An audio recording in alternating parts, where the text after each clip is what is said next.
Hello, and welcome back to the Equitable Wellness Podcast. If you are watching along on Substack or YouTube, you can find the full episode notes online at Substack at Equitable Wellness. You can subscribe also to support this work, join the community, and have episodes dropped right into your inbox. So for those who are listening along on Apple Podcasts, Spotify, or other podcast players, welcome also.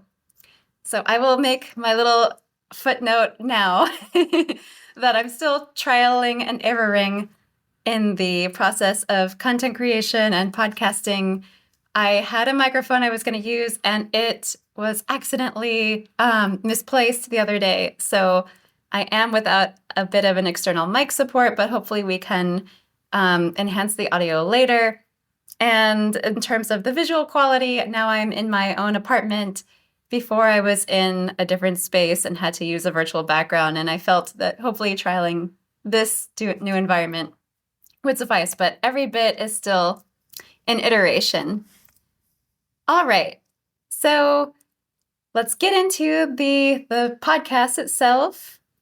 And I have my little notes here that I'm reading along. This podcast highlights passion topics about equitable practices in the health and wellness space. For instance, we look at how spas, retreat centers, holistic practitioners, and services incorporate equity or collective liberation. And the podcast is perfect for business owners, service providers, coaches, personal brands, and artists who are passionate about the connection to equity in holistic health and healing arts. Let me get myself a little bit of water. Megan, you want to say hi? Yes, I am also going to take a sip of my water and my lemon and my honey too, just to join you in preparing for a wonderful conversation as we always have. Oh, yeah.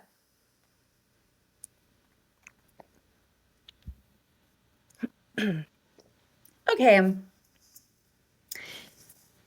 I am your host, Shayna Graho, a holistic guide to the practice of one's authenticity and online visibility, even amidst today's challenges of fascism, genocides, climate injustice, widening economic disparity, and diminishing safety for trans, queer, BIPOC, disabled, and neurodivergent communities, among others. I bring to the table a background as a licensed massage therapist, yoga instructor, and former journalist turned marketer and copywriter in the health and wellness space. And I am joined here today by Megan Yankee, a master of fine arts and licensed massage therapist, equally passionate about equity and liberation work in wellness. Okay. Definitely. I'm going to read Megan's bio here. Megan is a first-generation mixed-race massage therapist. Her pain interventions are driven by a professional focus on experiential anatomy and light to medium to deep tissue Swedish massage, as well as traditional barefoot medicines like marma point therapy, Chinese medical massage, and Mesoamerican curanderismo. For decades, she toured internationally as a high-impact dancer, choreographer, and pedagogue, enduring numerous untreated injuries.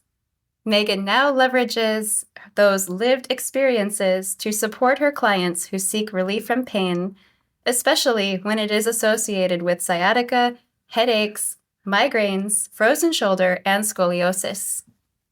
Her practice at every location is consent-driven, trauma-informed, culturally responsive, as well as all-ability and two-spirit LGBTQIA+ friendly. Megan, is there anything you'd like to add to mouthful. That? I know, right? Sure. And thank you for reading that. I'll just throw a few more things in there that are a part of my kind of down and dirty profile there. And that's that As I said, I'm a retired dancer, LMT, and pedagogue. Those are very, very important to my practice, those three especially, in informing how I work with clients. I'm also a nonprofit and higher ed burnout. I spent most of that time developing those skills in those two environments. As a practicing artist, a teacher, and then also as an administrator, and up to all the way up to the board level and the in my case, the artistic director level. So I've been literally from member all the way up to board and leadership throughout nonprofit. And then higher ed, I stopped right at like the guest artist visiting professor level. So I didn't quite ascend into tenure. The tenure system, but yeah, burned out instead. And then I'm throwing out there, I'm an AmeriCorps Vista alum, so I am a professional volunteer as well. And I have lent my administrative capacities in nonprofit to the federal government through that program. And then last but not least, I was recently credentialed to provide care for veterans via their community care network. But I do have to say, I am definitely obliged to say I'm not. How do I say? I'm not endorsed by the VA. It's very important that I make that distinction. I am merely credentialed through the very robust system that they have that allows for all kinds of healthcare providers to provide work for veterans through that system. So those are my other main four I'd throw in there. Oh, wow. Thank you for elaborating on those. Definitely a lot we Yeah. could pick and shoot at, as it Sure, were. sure, sure. All right. So going along in my questions, Mm. you've said a bit about who you are. Why don't you tell us where you're calling in from today? And I apologize, I do hear the dogs in my neighborhood barking, but No hopefully. worries. I'm surrounded and I'm expecting my black cat to speak up at any point. So just a heads up, she might introduce herself and have her thoughts known as well. Um, but I am phoning in today from traditional Pueblo land, and I'm looking at my notes to make sure that I'm clear and precise with my language here. I'm on traditional Pueblo land right now. These people also refer to themselves as the Red Willow people of northern New Mexico, part of the Pueblo kind of group. And colloquially, we are known as Taos, New Mexico, up here in northern New Mexico. We are the watershed and the place where the Rio Grande comes from. This area, it topples down from our mountains and then flows into this beautiful, great body of water that we all know. And it's been really profound to move and live and practice in such a historied place. So it's my honor to be able to speak to my proximity to these communities. Fantastic. Okay, Mhm. let's get into your background as a dancer. Mhm. You have a dance background as a high impact dancer, choreographer, and pedagogue. I was hoping you could tell us what you studied, and where, if you don't mind, where you Mhm. have performed, as well as how that work linked to liberation. Yeah, Yeah. keep me on track because it's a long. The more Okay. I think back, I'm like, wait, when did it start? So I started dance classes as soon as I could walk. I was practically running out of the womb. So landed feet first and was moving and dancing around very young. So my parents threw me in some dance classes early, switched to gymnastics, and I was a competitive gymnast by the time I finished up about 10 years into that. Um, Made my way into marching band via an excellent program you might be familiar with in Lake Highlands area of Dallas, Texas. Um, and from there, I was inspired by our mutual teacher, Randy Phillips, to move into drum corps. Um, And then arriving in drum corps, met a choreographer there who was the first person I'd met who'd studied dance in college. I didn't know that was a thing, despite learning later that my mother didn't take the scholarship, but she was offered a scholarship in dance to the University of Kansas. So that was a big, lovely connection to make later on.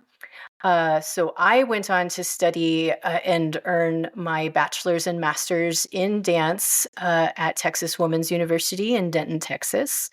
They are a program that offers the bachelor's level with a teaching credential if the student is interested, 2 master's degrees and a PhD in dance for those who wish to study the form from a theoretical standpoint. I studied from more a practical standpoint at the MFA level, which is also a terminal degree, meaning I am qualified to teach and earn tenure at the university level throughout the United States. During that time, I was largely working within university systems as an educator of dance, teaching dance theory, teaching dance in the studio, teaching dance actually via computers. I had several dance theory classes that I taught to the undergraduate level. But one of them was pop culture and dance, and the other was a women's studies course via dance. And so incredibly diverse skill set within dance. I think a lot of people think you are a professional dancer, you're dancing with a company. And my route was very different. I was independent, so I was becoming an arts administrator on the side while to pay for my bills, while I was also working very tight knit into communities building projects, but also earning my own grants to travel abroad and work on projects essentially with other dancers that I'd come to know. So I had the fortune of performing in Belfast, Northern Ireland, in an excellent project there, as well as presenting other people's choreography, and as well as my own in both West and East Africa in short term, about 10-day long projects there. And I suppose upon kind of burning out of that world, that COVID threw me out, essentially. COVID made it impossible for me to make a living as a dancer, as a working dancer.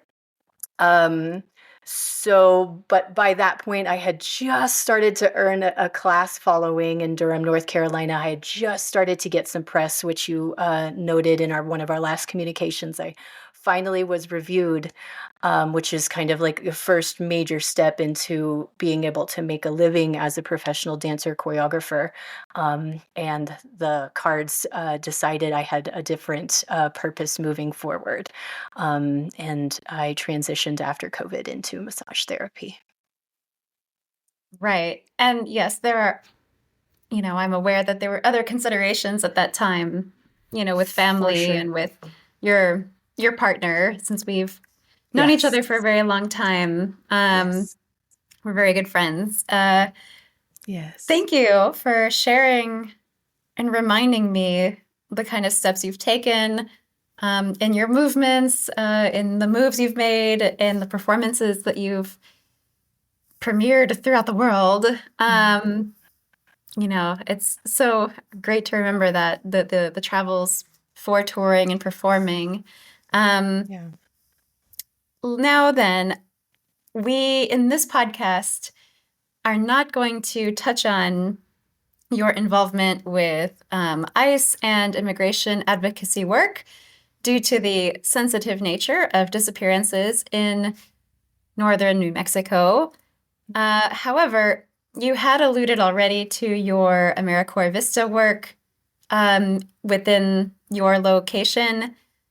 But tell me, apart from that involvement, how has your academic and artistic background looked at the systemic issues and challenges that we're facing, and how has that thread been a part of your dance choreography? Yeah, I think I was greatly and profoundly inspired by the Black Lives Matter movement. I'm not going to stumble through that. And as a mixed race woman, I had up until that point, I had had so many profoundly generous experiences within the African dance diaspora that I was like, 100% behind that movement, to the point where I was becoming a sort of ally in the way. Like I wanted to help so much, but it was helping a community that was not one that I was from and not one that needed me, um, per se. Like, I would be more helpful potentially supporting from my own cultural grounding and roots. So I learned that the hard way, despite my support, my unending support for Black Lives Matter. Um, so in that time, I at that is very wild. At that same time, I was working for the American Dance Festival, like just right before Black Lives Matter exploded. And while I was with ADF, I had been charged with working with USCIS in order to help them get artist visas. So the second year that I was with ADF, I was charged with, oh my gosh, no, that was the first year. The first year I worked a full summer with ADF, they charged me with getting over a dozen international visas, with very little institutional knowledge as to how they had done that previously. So the process that I went through to learn how to communicate with the United States government, prove that all of these artists are worthy of a visa, proving to the necessary bureaucrats and federal workers who have no history in arts or dance, proving to them that these people more than deserve to have a visa to come over here and share their artistry with the United States. Those two things, the Black Lives Matter movement and my interaction with USCIS, which was fine, it was not contentious at all, really gave me the opportunity to focus on what it is that my skill set can allow for my society.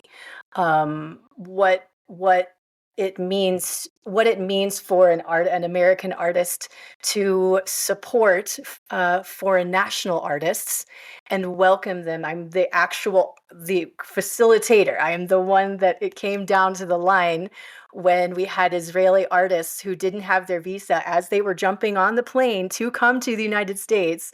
What is that facilitation process to make sure that when they land, they are allowed to be here?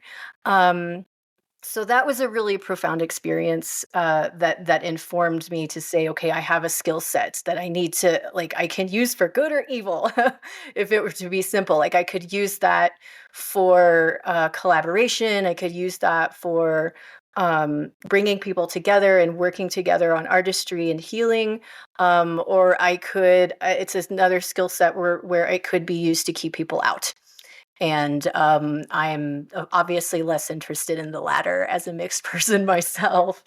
And then as far as my artistry, I was going to try to keep that as brief as possible, actually, but I brought the book with me that I used for one of the works you mentioned that I have reviewed. Let me actually uncover his full name. So I had words from this book projected as a part of the piece that was reviewed.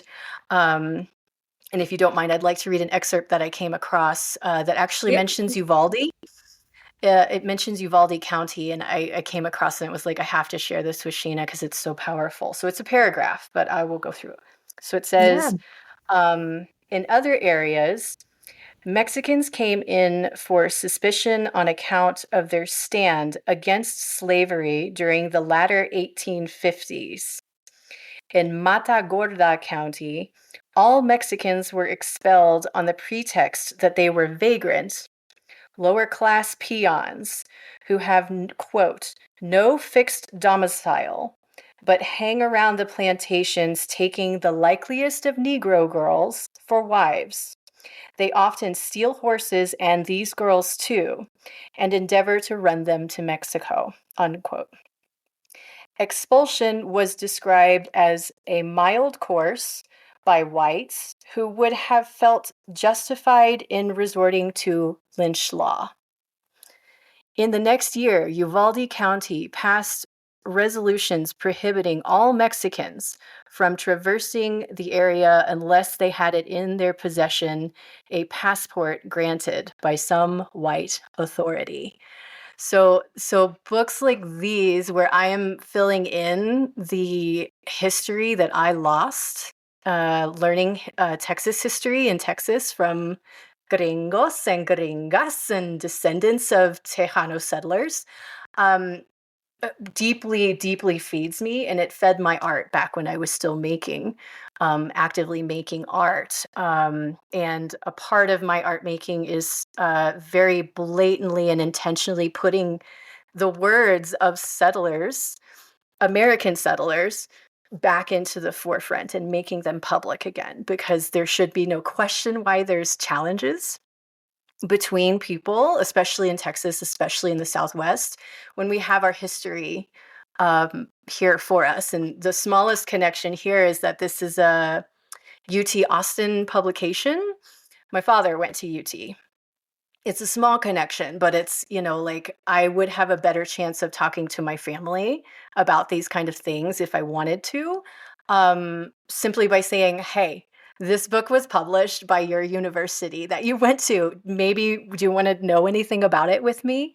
Um, so I've pulled away from the art making part of my advocacy, but the things that fuel me are things such as this, no matter if I'm art making or if I'm in my clinic or if I have someone on the table that's asking for help. So it all feeds the work.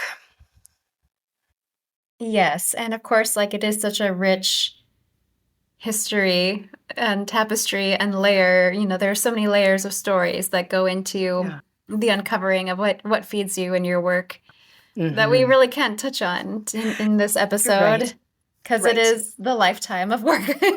It's the lifetime of work, and I appreciate how sensitive you're being around those topics, and it is to the point where the silencing that you're hearing across academia and other circles in the United States has definitely touched me, and has definitely touched how I approach even interviewing for jobs now. Like these are all things that people of my heritage, our shared heritage, have experienced for centuries. So in one way, I am made a little more whole by experiencing what my ancestors did. And another part of me is taken away because I can't fully be who I am outside of my house in order to be safe. Hmm. Yeah, it's very deep. Mm. Let's go into why then you were called to the world of healing and body work. Hmm. I have to say it's injury. It's injury, it's lack of access to healthcare. Those two things in combination for most of my adult life have meant that I've needed to cope with what I've now identified as what the federal government terms as high impact chronic pain.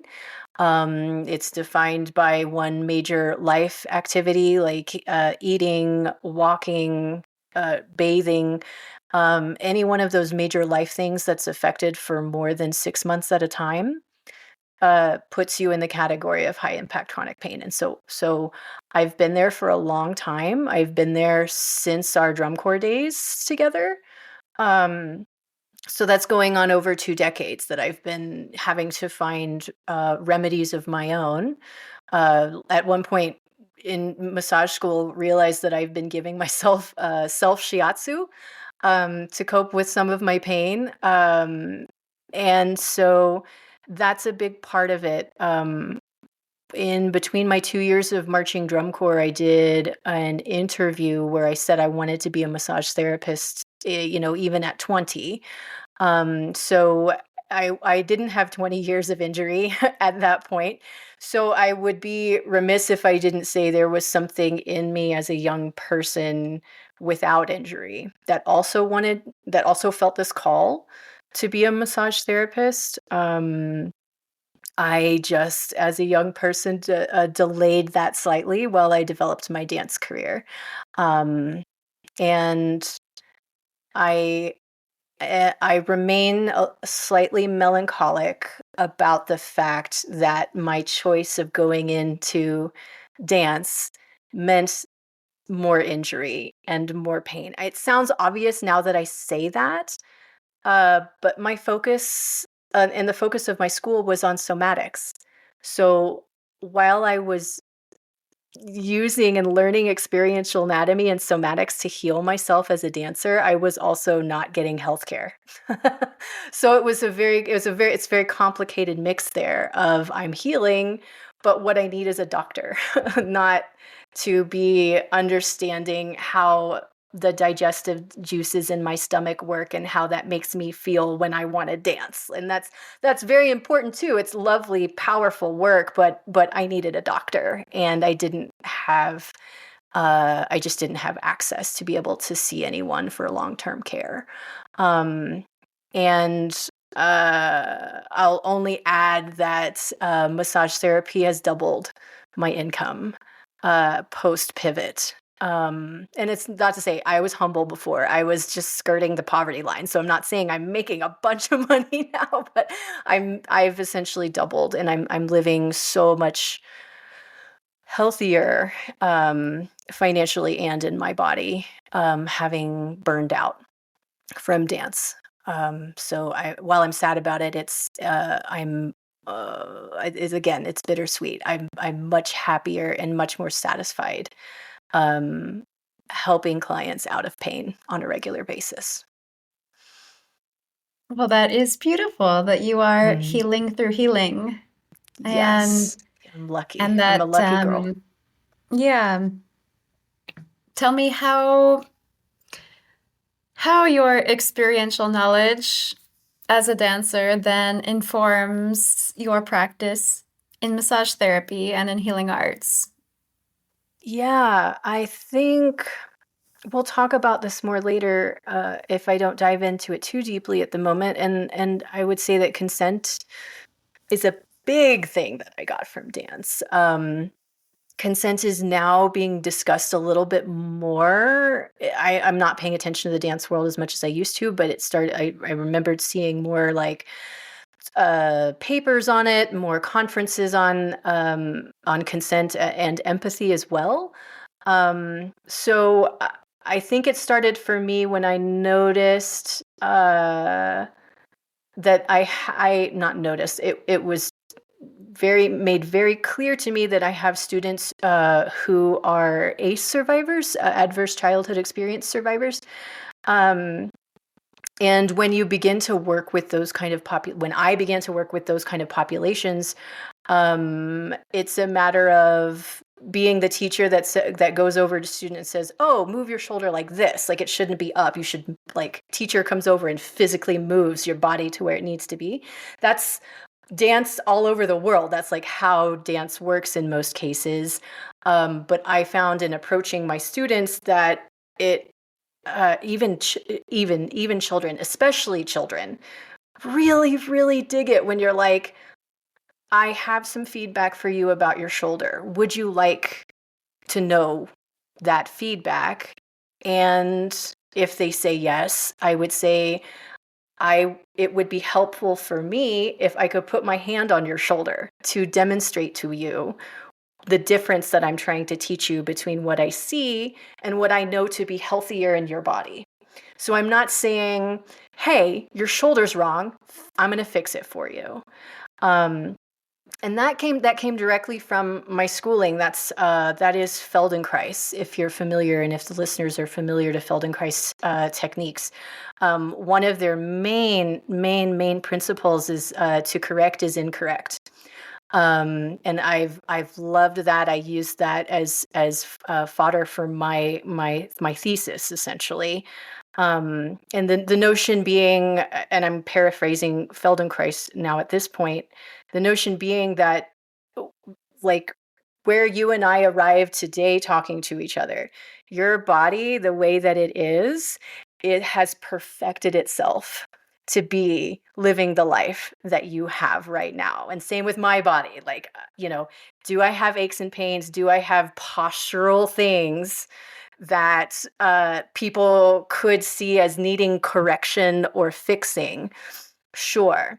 But I do not welcome people to provide me that feedback automatically when they see me. That is unsolicited, and I don't accept that. I also don't go around scanning my clients or other people for things for me to fix or any kind of dysfunction. Like, I honor first that what other people may see as a dysfunction, as I see it as an adaptation. Now, if that adaptation hurts you, that's one thing. I can help you with that. But if it's just an adaptation that you've needed to arrive with me on this table or with me in this podcast, that's none of my business. That's none of my business. At most, I'll say, man, you have a gorgeous adaptation.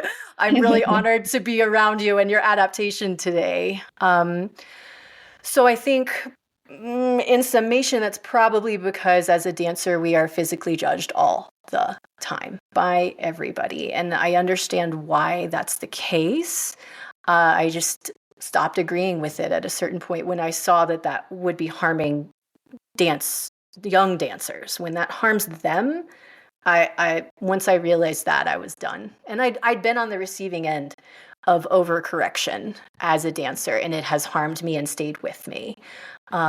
So yeah, I think that's probably the biggest thing. Everything else, most people could probably put together. I spent 20 years learning how to understand proprioception, how I move, how I feel. That doesn't always translate to Shayna's body if Shayna's on my table, but I have that skill and experience to kind of infer, like, hey, maybe Shayna's feeling like this on the table. I'm going to ask.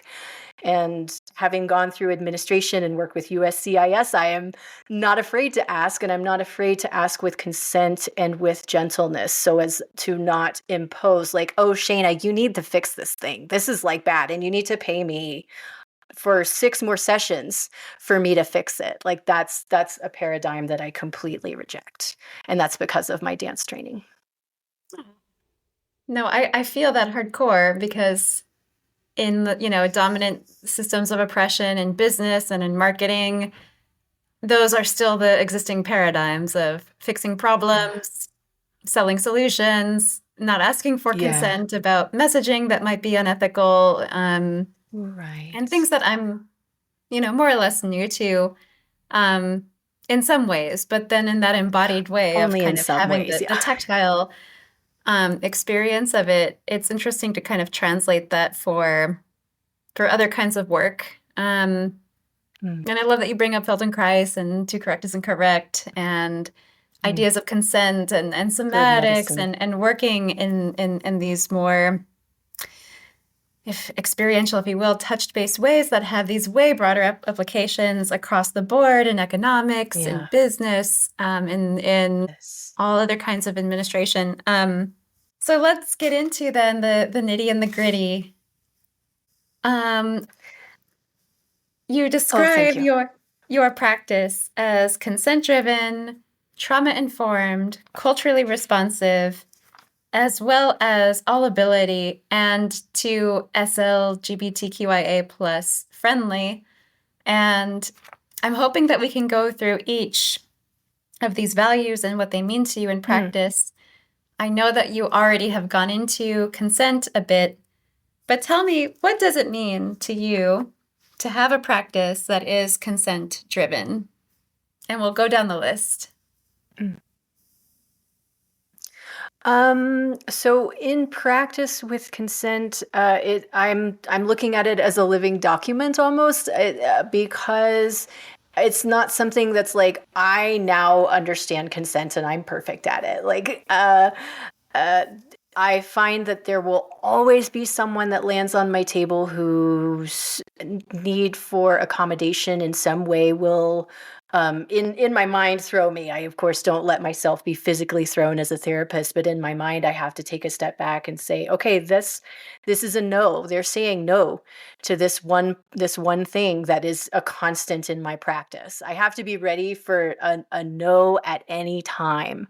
And I think where my dance training from Texas Women's University specifically comes in is that consent means I'm giving a client agency, not just that I'm allowing them to be who they are in kind of this passive way. I am actively, especially with clients that present with signs of PTSD or trauma, uh, uh, whether that comes up on the table sometimes very suddenly, or you see the symptoms sometimes right away as they're walking in the door. You just never know. And you will always, I think I will probably always have clients who are showing symptoms but do not acknowledge or have not been through a process that allows them to see how some past event might be affecting their body still.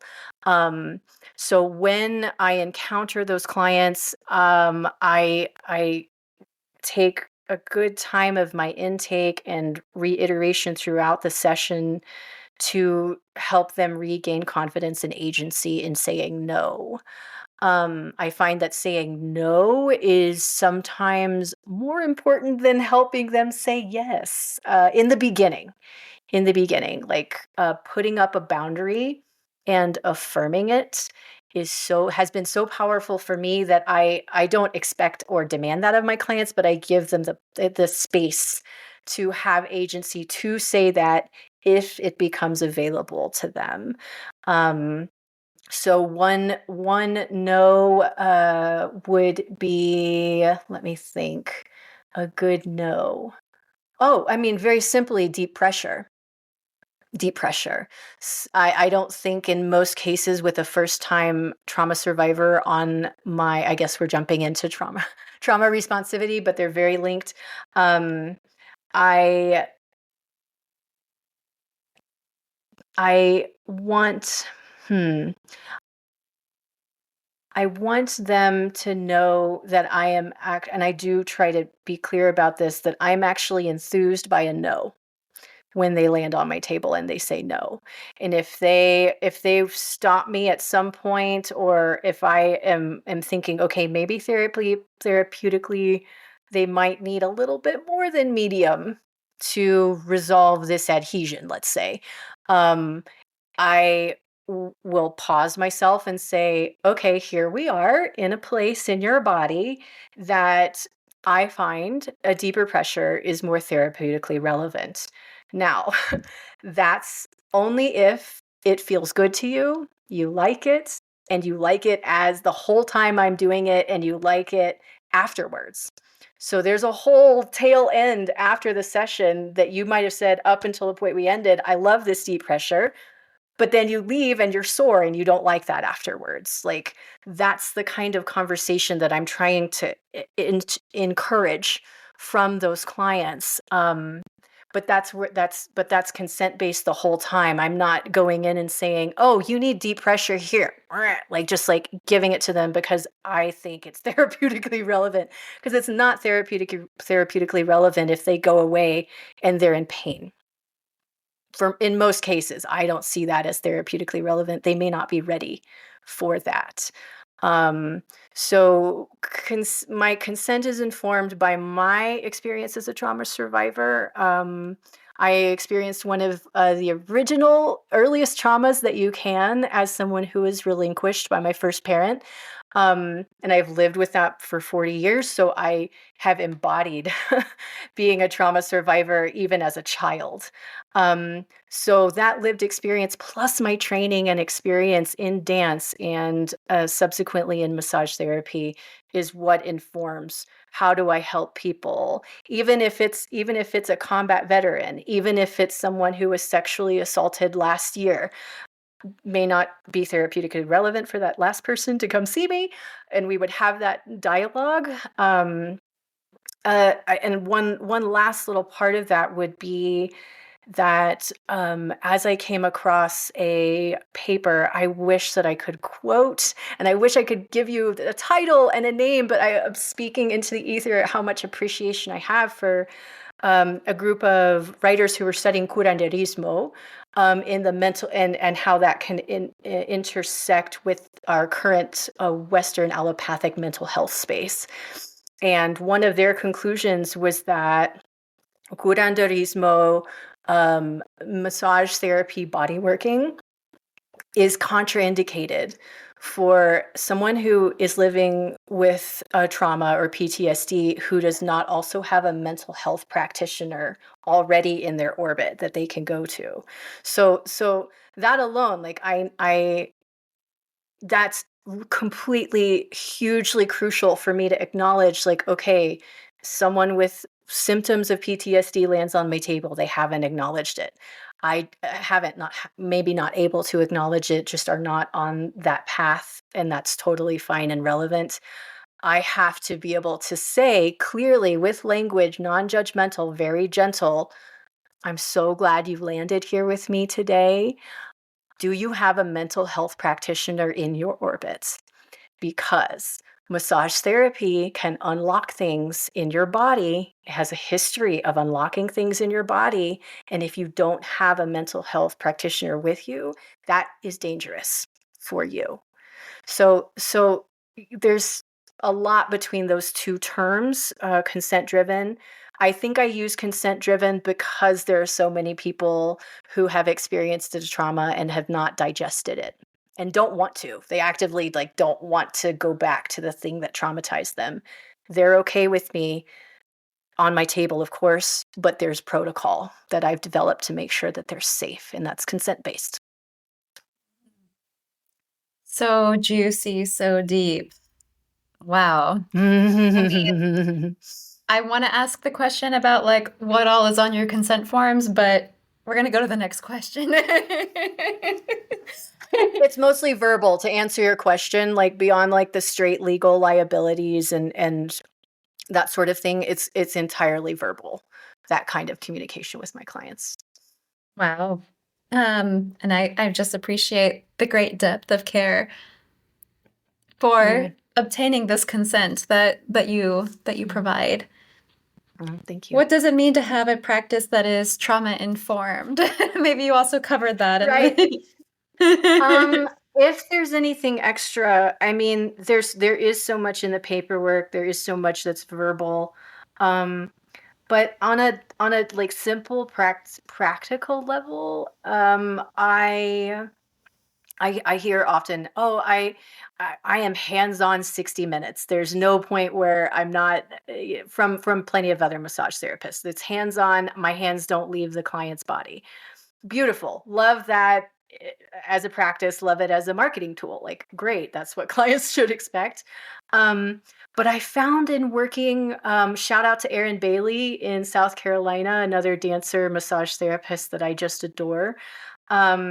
She's the first massage therapist that, that moment. Plenty of massage therapists don't keep our hands on bodies the entire session. When you remove you remove touch from the client after working with them on an area or whatever, and you go get more oil or you go check your towels or you go to the other side of the table.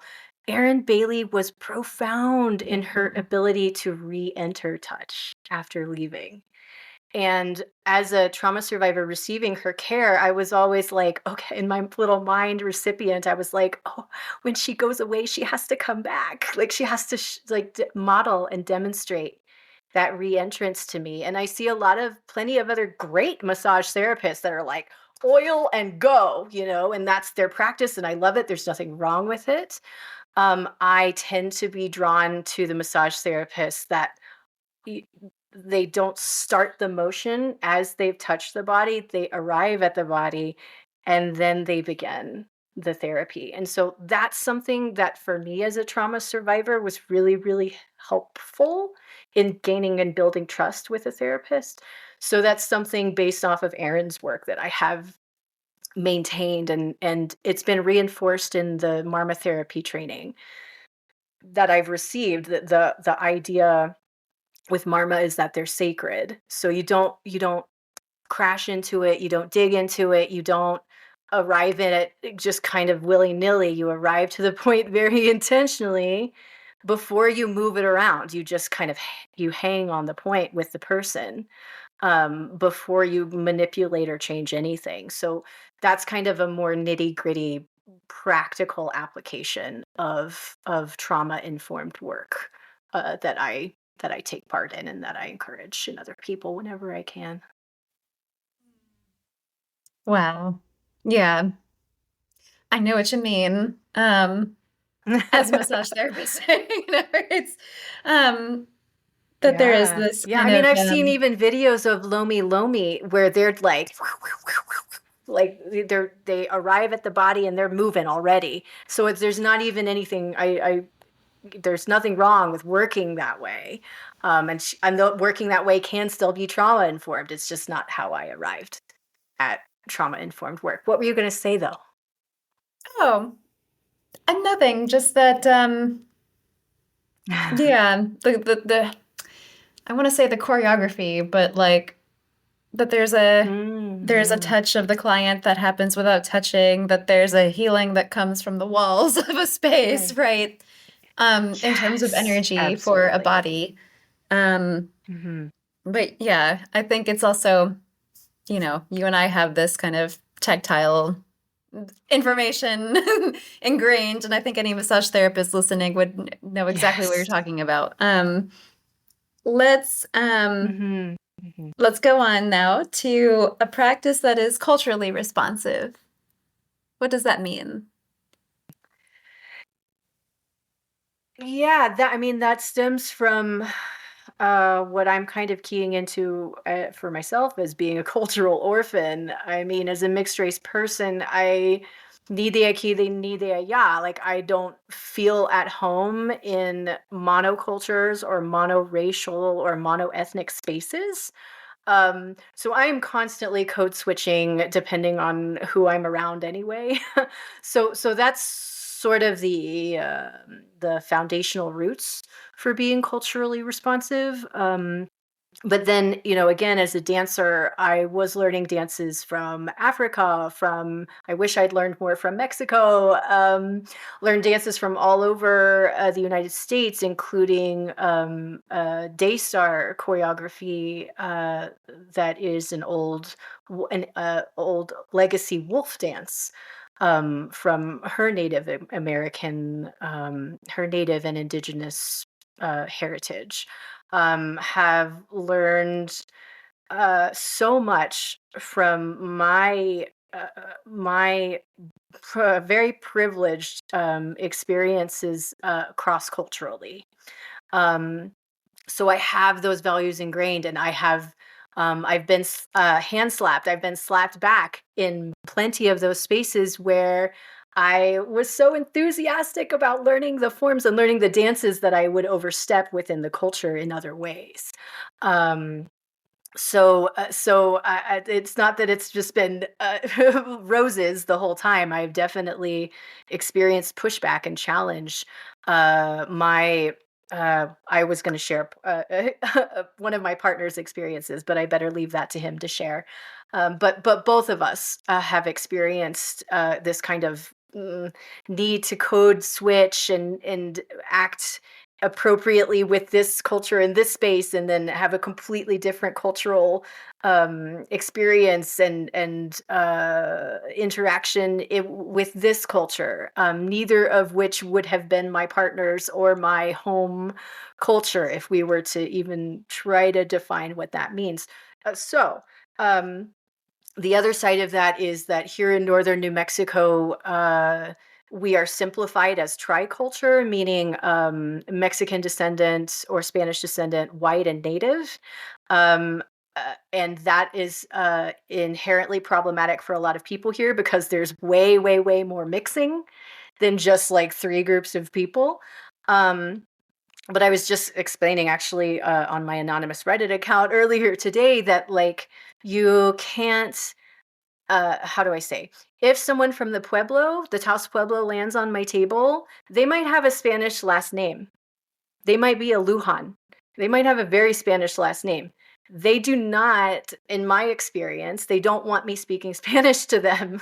Like that's the Pueblo revolt happened for a reason against the Spaniards. So like there are people here from the Pueblo who a lot of people from around the country might mistake as Spanish and assume that they speak or Mexican and assume they speak Spanish.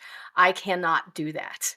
I'll not assume based off of how someone looks what their language is or who their people are when they arrive on my table. So it's become much more of a welcome to my table with your whole self.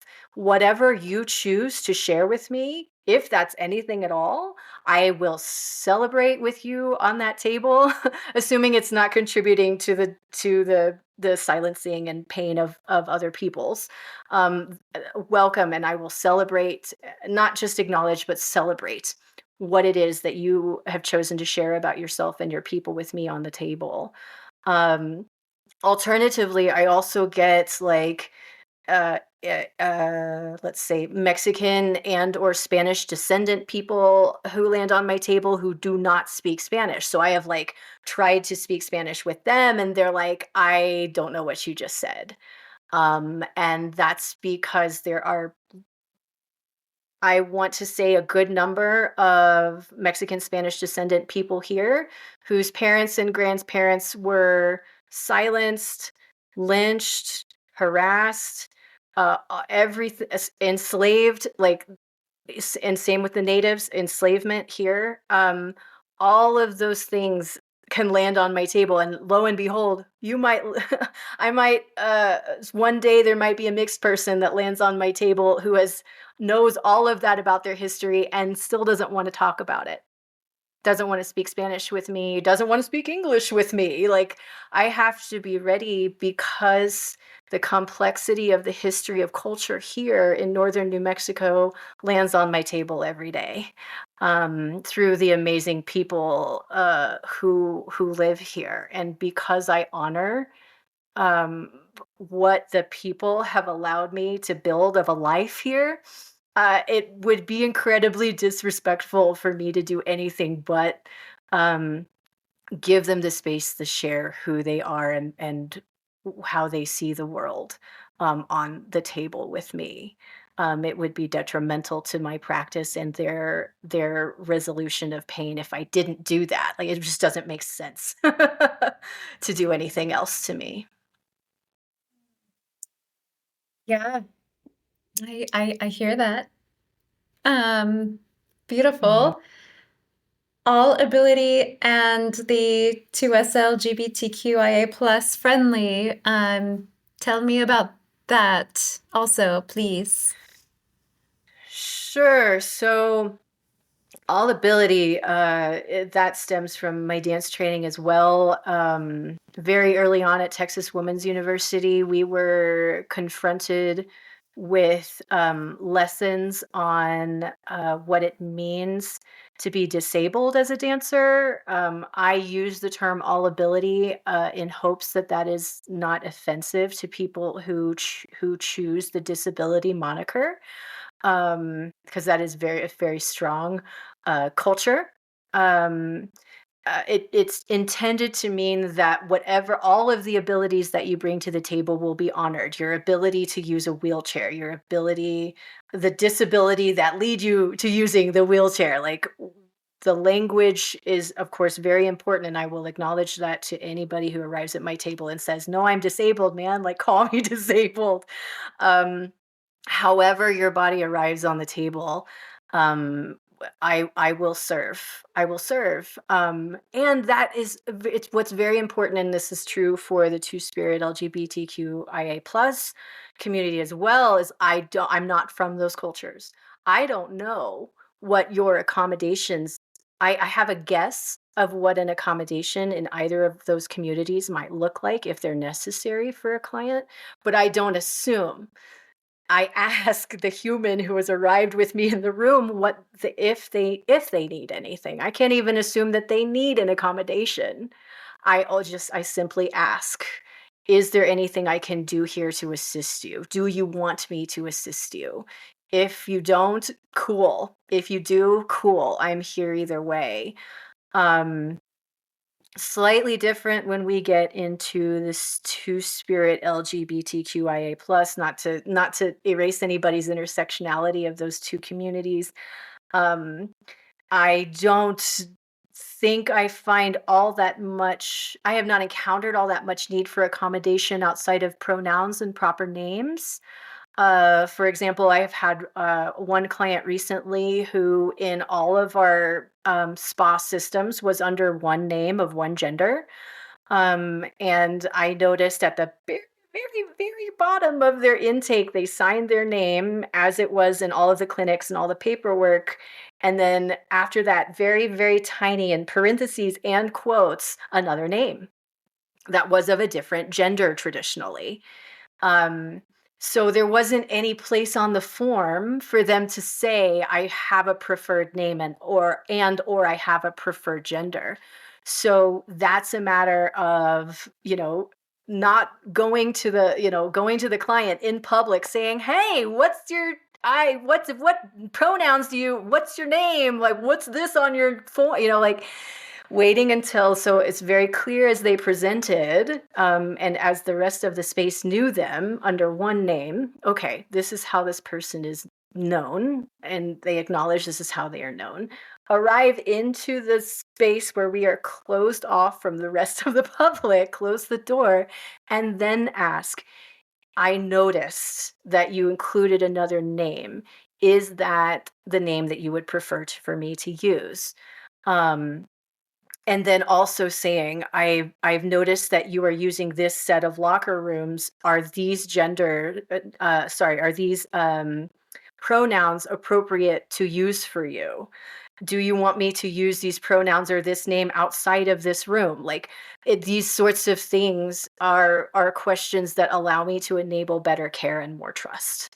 Um, and I don't yet see enough spaces that go out of their way to demonstrate that they are a safe space for those two communities specifically. So uh, because I value those clients, because I know that clients from those communities are potentially more likely to have experienced traumas in their lives, I want to demonstrate. I'll fly a flag. I'll do whatever I need to do to communicate that I am intending for a safe space. I am intending to learn from those communities how to build a safer space for their people. Um, and that has brought me nothing but richness into my practice and continued learning in my practice. And those are, yeah, two more terms you could throw into my values if you wanted to, because those are very, very important to me that I'm learning from my clients.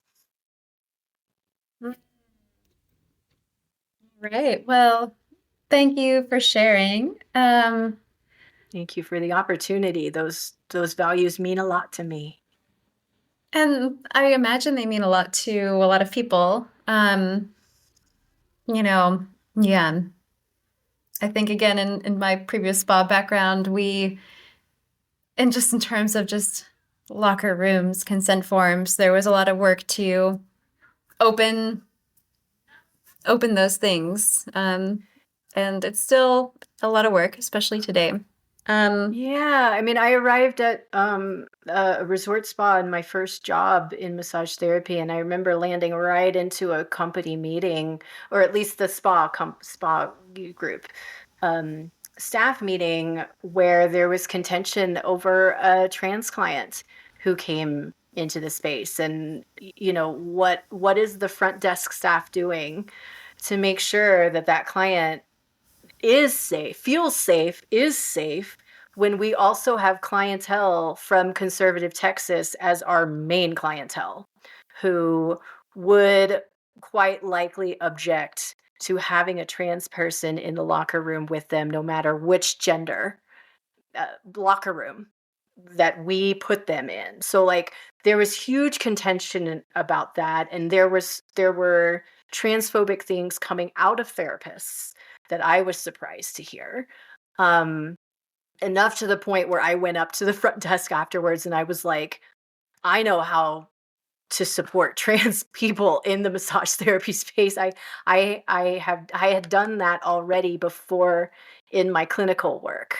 I had already helped clients from that community. So as I'm not uncomfortable in this space, I welcome correction from a client, but I know that I will do a better job of supporting this client than this other therapist that I heard who could potentially make things a lot worse for that client. So it's I agree with you. There's a lot of work that needs to be done, and that experience was a big reason why I mean it's on my Google profile, business profile, it's on my website. It's like people who deserve care from the trans community also deserve to know that they're going to be safe in a space. Because I had the client that I told you about that I worked with in clinicals was just straight up on their intake, like name, preferred gender, note. Yes, I am trans. Get over it. Like, was just very direct in saying, I don't want you to not know I'm trans. I want you to know I'm trans, and I want you to do a good job of taking care of me. So that was my first experience having a very proud trans person, land at our clinicals and tell me what's up. So I've just been moving forward with that kind of power and grace as much as I can from that client. That's beautiful, and I think that intake forms standard should have those very sections, right? Name, preferred name, pronouns, Yeah, absolutely. automatically, right? Yes. As one idea. Hmm. So we're going to start wrapping up a bit since we've talked quite a bit, and I thank Yeah, you for your time and your grace of for course. showing so much of a spectrum of work, of consideration, of care that is consent driven and culturally responsive and trauma informed and inclusive. And I now, I guess, just want to see maybe as a final question, I'll ask, what do you wish more people knew about healing, especially those who live with chronic pain or marginalized identities? Hmm. I'm gonna revert back to the name of my company, which is very meaningful to me. My namesake is Nepantla, which is a Nahuatl word that means in between. It's like a liminal in between space. Um, So for me, my healing process, because again, I did not receive direct allopathic care for the last 20 years, except, splotchy here and there when I had an emergency. Um, because of that, I have lived outside of a world where you take a pill and the thing is fixed. I've taken the pill and the thing has not fixed because I can't get a prescription, et cetera, et cetera. So my own healing process has not been one that is fun or enjoyable or feels good all the time. It's this mixed experience of oh, I'm kind of starting to feel better. Oh, now I feel terrible. And okay, I'm going to try to climb back up to feeling a little better. And I get a little further and then I tank again. It's a very, very, very dynamic process where I have been like uh, shifting between feeling like I'm gaining something closer to homeostasis versus we call it healing crisis, right, in the field, this sense of like, I don't know if I agree with this, but you have to feel pain, or you have to feel pain as a part of the healing process. I think it's less of I have to feel the pain and more of as I get better, the body reacts and doesn't have the resources to sustain that healing that I felt. So I have to rebuild those those nutrients and those structures in order to get a little bit further next time. So it's an indirect process in my experience. Um, it's not one where for me, the ethics involved there means that I can't rely on the thing I believe to a fact, which is that a client will not always feel good after a session or after a series of sessions from me or anybody else. It's not going to be 100% I'm healed. It's going to be wading through that thicket, if you will, of I'm getting closer, I'm getting further, one step forward, two steps back, three steps forward. Like, um, that's what I think is really important to me, and that allopathic medicine doesn't really give us that sort of liminal space. It's either you have a thing, I give you a pill and you fix it, or you have a thing and you don't get the pill and you just stay there. Like, those two are not a part of how I approach this work. Um, and the ethics are also not sustaining my clients in that kind of dynamic process for too long. If it's come to a series of a few sessions with me and they still are in that liminal space, or they're still completely negative, I am not the right practitioner for them. And I will be the first one to say, hey, my friend Shayna over there, or my friend Maria over there, or my friend Jose over there, I think now that we've spent some time together, I think they're now very likely to be the person that you need to continue continue your pathway, not your ascent or descent, but continuing your pathway towards homeostasis. So I think that's probably the biggest thing I'd want people to know is to be as clear as we can that healing is not a straight line path. Healing is not direct in a majority of my experience. Well, although I have never been on your massage table, I imagine that any client um, is just quite blessed to Oh, thank be in you. the presence of a great healer and a great therapist, Thank you. and someone so attentive and someone so considerate through Mm. your embodied experience, through your lived experiences that shape and form what's going on behind the therapy. Um, in closing, do you want to just give any last comments about the beautiful development of this transition from stages, performing internationally for many different audiences, many people, to a very private, one-on-one practice of healing arts?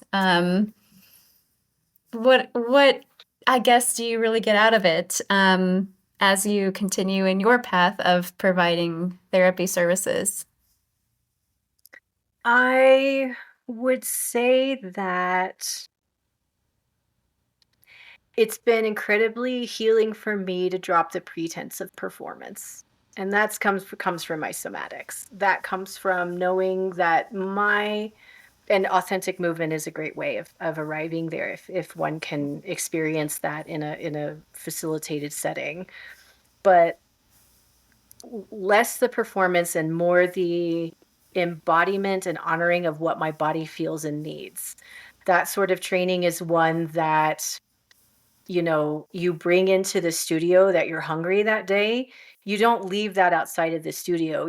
The hunger that you're feeling, it will automatically affect your art making no matter what. So it's better in my world to acknowledge that, and your dance becomes a hungry dance that day that you're in the studio, and then the next day you come in after a big meal, you have a satiated dance, and it could be the same choreography, but the way that your body is interpreting that poetry, that movement poetry, is different based off of how your body is feeling. So that informs me more than anything else. And while I no longer help my students, and I say students like in a dance studio, I no longer am helping them kind of create something based off of an authentic felt experience. I now get to help my clients just begin to feel like they don't have to act off of it. How do I help my client just with that first step of feeling something other than pain in an area? If we can just kind of dial down the pain in one area, you'll be able to feel that hunger, or you'll be able to feel that, oh, this I'm a little stuffed up in my lung, or oh, my I didn't know that my headache wasn't just this, but it's actually right here. I didn't know that because the volume was so high on the pain. Um, so I love the prospect of helping facilitate someone into being able to feel fully in their lives what their life experience is, because I believe, as I know you do, the more that we can feel authentically what we're feeling and not suppress or say no, I can't feel that pain today, which is valid, but the more that we can start to allow ourselves to feel our bodies safely, I think that that's the medicine of society. Like I think we can address challenges more accurately if we know how we're feeling. We don't have to express what we're feeling, but we know what we're feeling. And that feeling feeds our cognition and our communication about our world around us. I think that interactivity is so important. So I'm just trying to pluck a few people out of the river every once in a while and help them feel those sorts of things whenever I can. That's the medicine that I offer to the world as much as I can. Mm, so beautiful. So Mm, exquisite. mm. Okay, last question. Can you give us a sneak peek of what's in the works, your future, as well as how we can keep in touch with you? Yes, so keeping touch is easy. That's just through my website, nepantlabodyworks.com. There's a contact form there, but everything we've talked about, I'm going to do an update as well soon, so there will be a little bit more information in the vein of what we've shared here today. Um, and then, like I said, I literally where do I have it? I have it right here. My giants. This is my key to my new space that I am starting up next week. I'm in Huh? my own rental space for the first time, 1 day a week, and that is to accommodate the community care network that I mentioned earlier. Um, I am most excited about that work specifically. I've always been drawn since I was in massage school to support equity deserving populations, marginalized populations, vulnerable populations. It's just been like a constant in the back of my mind. Um, and working through the community care network is the most direct and financially sound way for me to move forward with working with those populations at this time, as I'm just 2 years into my massage therapy practice. So it's a some so moving into work with veterans is something I am profoundly enthused about. And I enter into it humbly, knowing that once again I'm a living document that is going to be taught many things by this population of people who have sacrificed their lives for this nation. Um, so, anything else in that regards? No, I'm going to continue with studying Chinese medical massage and marma therapy. I might be adding some lomi lomi and Thai massage practices via a knowledge keeper that I'm working with in Los Alamos. So continuing down the path of barefoot therapies, of traditional therapies that are indigenous to their homelands. I'm very, very excited about that. And I just remain super excited about working with Ayurvedic oils. It's just like my favorite thing. I just used Mahanarayan yesterday again with a client, and we were both just like, whoa, this is really powerful, really, really powerful herbal oil. So that's another small passion of mine that I will also continue with. Beautiful. Okay, Megan. Well, thank you for your time today and your presence and your um, willingness to be a guest on the podcast and here to talk equitable wellness. And I look forward to keeping in touch. And thank you again. Thank you, Shayna, as always, for your time. I appreciate you. And yo a ti. Gracias.